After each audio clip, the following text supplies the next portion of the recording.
পাকিস্তানি খালিস্তানি এসব জিনিস তো আমাদের বলার দরকার হয় না।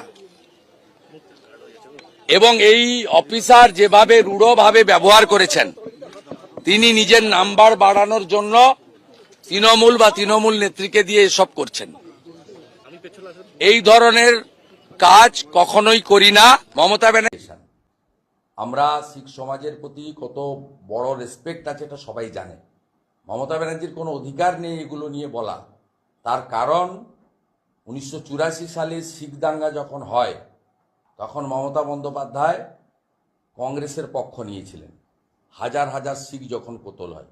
2020 সালে আমাদের একজন শিখ নিরাপত্তা রক্ষীকে কিভাবে তার গর্বের যে মাথার পাগড়ি তাকে খুলে তার মাথার চুল ধরে টানতে টানতে পুলিশ নিয়ে গেছিল, সেটা সবাই জানে।